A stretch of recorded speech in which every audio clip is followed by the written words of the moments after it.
At some point, safety just is pure waste.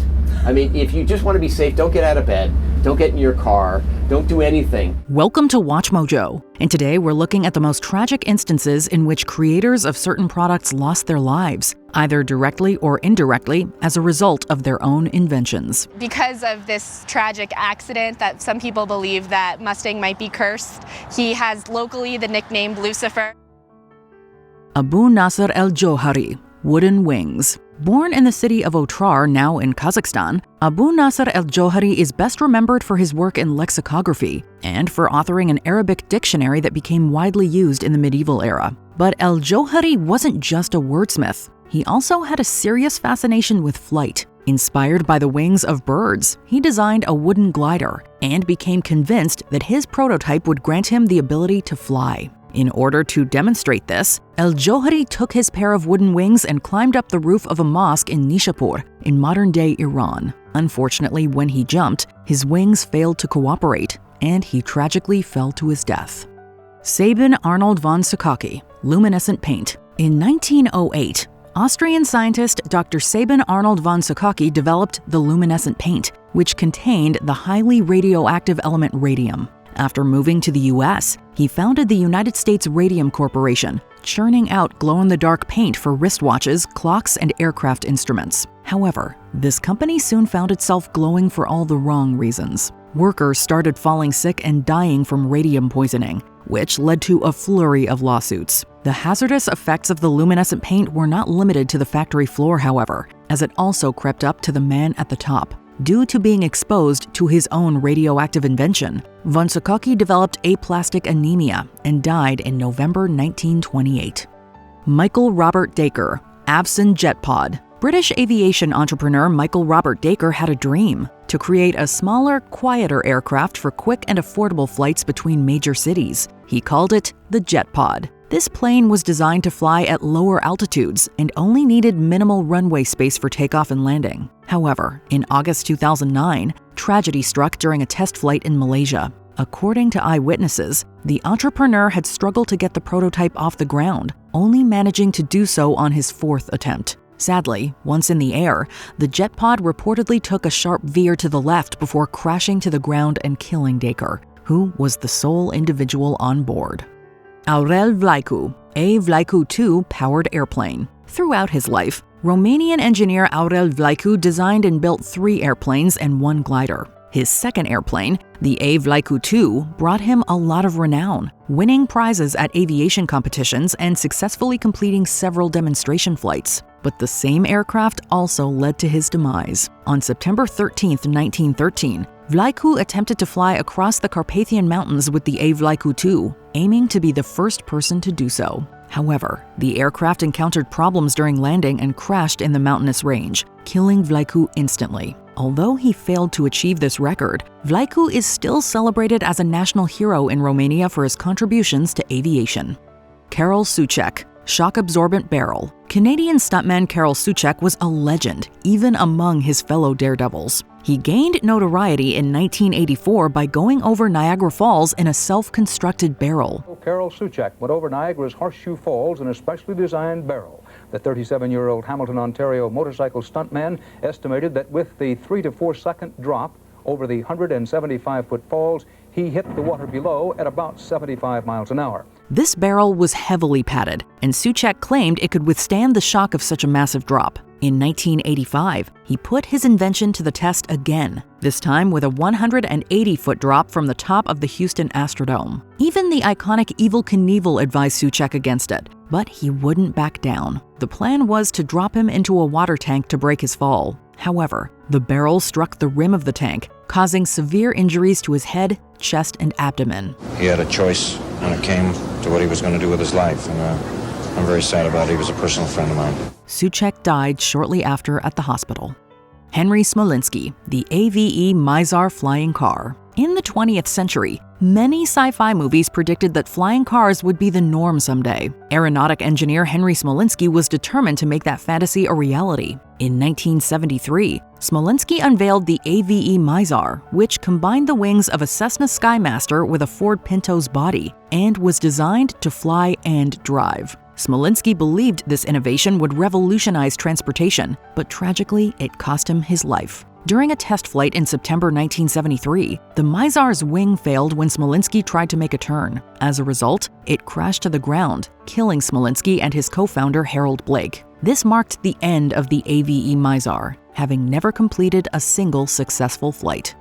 Luis Jimenez, Blue Mustang Sculpture. If you've ever been to Denver International Airport, you've probably seen the massive horse sculpture located just outside the facility. This is Blue Mustang, a fiberglass masterpiece created by graphic artist Luis Jimenez. I'm still working in a very traditional process.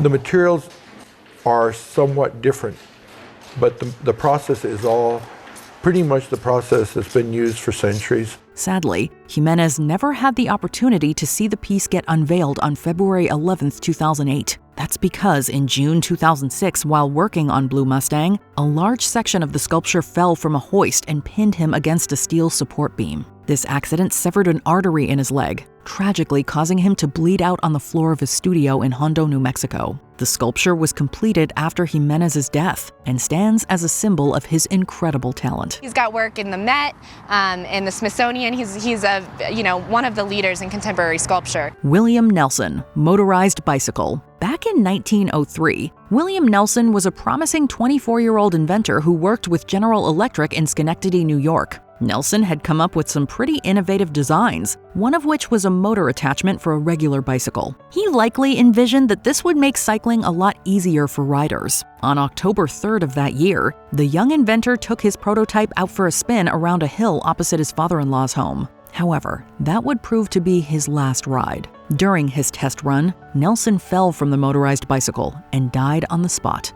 Otto Liliental, glider. German engineer Otto Liliental always dreamt of flying. In 1891, he made that dream a reality. After years of studying bird flight, Liliental used his research to develop a glider, which he used to take to the skies. Over time, he continuously tweaked his design, completing over 2,000 successful flights. This achievement earned him global recognition as the father of flight, but it eventually came at the ultimate price. While in the air on August 9, 1896, Liliental's glider stalled, causing him to fall 15 meters or almost 50 feet to the ground. He broke his neck as a result and passed away the following day. Despite his untimely death, Liliental's groundbreaking work inspired the Wright brothers to build the world's first successful airplane.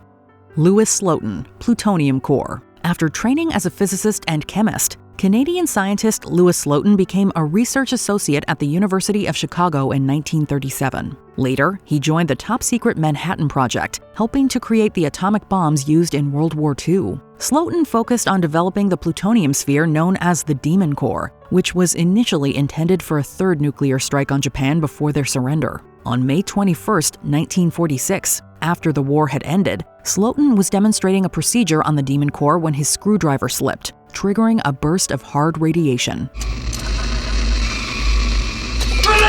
Of everyone in the room, Slotin was hit the hardest. He was rushed to the hospital, where he died 9 days later. Sylvester H Roper, the Roper steam velocipede. Born in Francistown, New Hampshire, Sylvester H Roper was a trailblazer when it came to the subject of motor vehicles, and more specifically, motorcycles and automobiles. Roper created what is often considered one of the first motorcycles, the Roper steam velocipede. It was while riding this steam-powered land vehicle in 1896 that spectators noticed Roper wobbling upon it at a considerable 40 miles per hour, only for him to fall off and suffer a head wound following several laps. He was found dead at the scene, with an autopsy revealing heart failure as the cause of death, though whether his loss of balance was a catalyst for the stress on his heart or if his heart failed prior to the crash is unknown. Horus Lawson Hunley, hand-cranked submarine. During the American Civil War, Horus Lawson Hunley served as a Confederate Marine engineer, and he invented various forms of hand-powered submarines to use in battle against Union troops. Unfortunately, during a routine exercise in 1863, one of his submarines took on too much water and sank, killing all men inside, including Hunley. This submarine, called the H.L. Hunley after its inventor, was eventually raised and became the first sub to sink an enemy vessel in naval history, so at least his death wasn't completely in vain. Henry Winston Ley, Eddystone Lighthouse. This English painter and engineer had such a thing for mechanical and hydraulic gadgets that most of the county of Essex knew about it. He indulged in this fascination by ensuring he was always surrounded by mechanisms that he designed and constructed, and the Eddystone Lighthouse was no exception. After becoming a merchant and losing 2 ships on the Eddystone Rocks, Henry Winston Ley had the lighthouse built with lavish decorations and a glass lantern room in 1696. However, his death is perhaps proof that you must think before you speak. In 1703, after previously proclaiming his wish to witness the greatest storm there ever was from inside of it, the Great Storm of southern England destroyed the lighthouse and killed him along with it. Max Failure, rocket-powered car. Automobile inventions are definitely at the forefront of accidental deaths, taking the lives of Fred Duesenberg, Henry Smolinski, Francis Edgar Stanley, and Valerian Abakovsky, just to name a few. Max Fallier's self-named Fallier Highland Rock 7 was the first successful rocket car to run with liquid propulsion.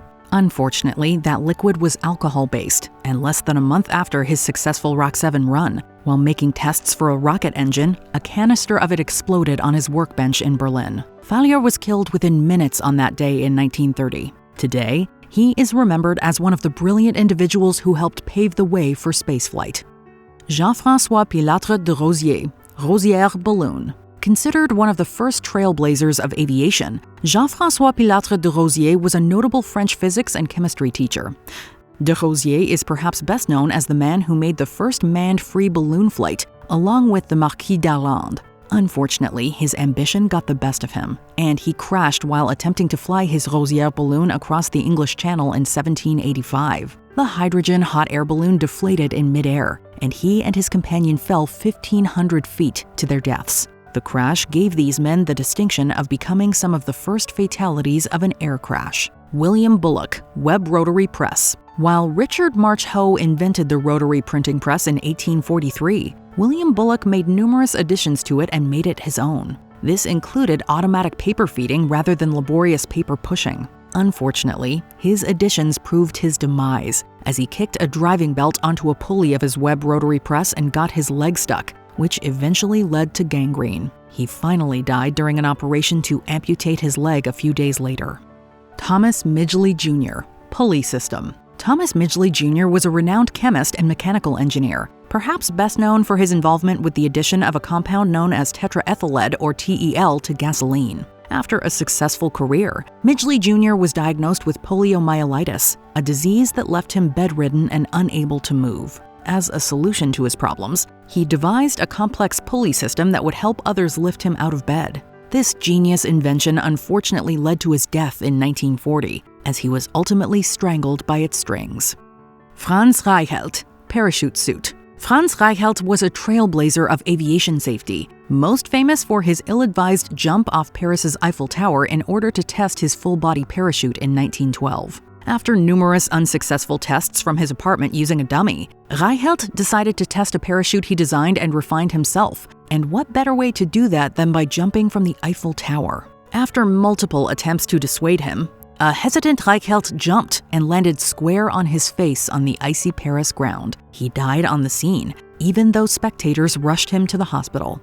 Stockton Rush, OceanGate's Titan submersible. In 2009, Stockton Rush founded OceanGate, aiming to make deep-sea travel accessible to the public. Sort of don't like the term tours. This is really about exploration. It's an expedition to survey the wreck, and we have a number of individuals that can come out as mission specialists to assist. Throughout 2021 and 2022, OceanGate organized several trips to the wreck of the Titanic with their submersible Titan at a steep price of $250,000 per person. For the first expedition of 2023, the Titan carried 3 tourists, 1 crew member, and Rush himself as the pilot. However, nearly 2 hours after departing, the submersible lost contact with its mothership and was never heard from again. It was later determined that it had imploded during descent, instantly killing everyone on board. The unthinkable became all too real this past week as we learned of the fate of undersea explorer Stockton Rush's